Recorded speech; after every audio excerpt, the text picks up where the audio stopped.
जन्मजात कर्णबधिर असलेल्या मुलांच्या कॉक्लिअर इम्प्लांट शस्त्रक्रियेसाठी सर्वतोपरी सहकार्य करणार उपमुख्यमंत्री एकनाथ शिंदे।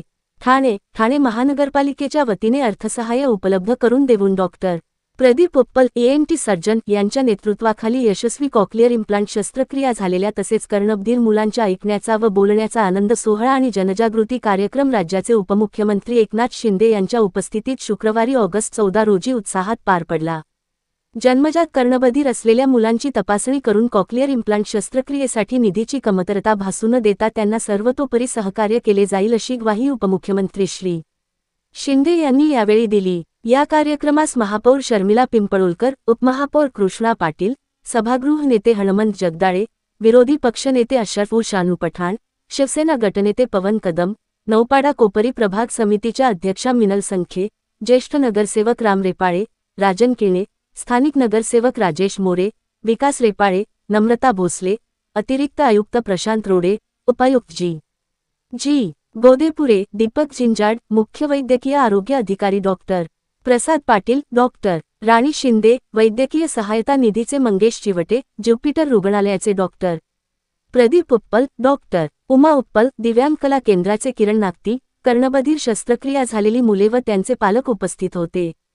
यावेळी उपमुख्यमंत्री शिंदे यांनी कॉक्लिअर इम्प्लांटमुळे नवजीवन मिळालेल्या मुलांचे आणि त्यांच्या पालकांचे मनापासून अभिनंदन केले। मुलांच्या चेहऱ्यावरील आनंद आणि पालकांच्या डोळ्यांतील समाधान हेच या कार्याचे सर्वात मोठे यश असल्याचे त्यांनी सांगितले। ऑपरेशनसाठी कसलीही निधीची पैशांची कमतरता भासू देणार नाही। ज्या मुलांना उपचारांची गरज आहे त्यांची यादी तयार करा। निधी, सुविधा किंवा इतर कोणतीही आवश्यकता असेल तर शासन आणि ठाणे महानगरपालिका तुमच्या पाठीशी ठामपणे उभी राहील, असेही त्यांनी नमूद केले। तसेच कर्णबधिर मुलांवर लहान वयात उपचार झाल्यास 100% परिणामकारक लाभ मिळू शकतो।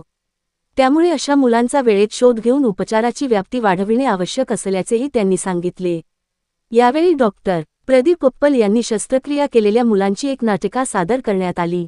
या नाटिकेच्या माध्यमातून कर्णबधिर मूल जन्माला आल्यानंतर जेव्हा त्यांच्या पालकांना ही बाब लक्षात येते तेव्हा त्या कुटुंबांची होणारी घालमेल, शस्त्रक्रियेसाठी मदतीचा हात मिळवताना होणारी दमछाक व शासनाच्या माध्यमातून प्राप्त निधीतून यशस्वी शस्त्रक्रियेनंतर सामान्य मुलाप्रमाणे जेव्हा मूल ऐकू बोलू लागते तेव्हा त्या कुटुंबाला होणारा आनंद हा गगनात मावेनासा होत असल्याचे पाहताना उपमुख्यमंत्री एकनाथ शिंदेही भावूक झाले।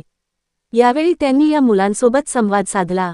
तसेच नाटिकेचे लेखन दिग्दर्शन करणाऱ्या दिव्यांग कला केंद्राचे किरण नागती यांचेही कौतुक केले।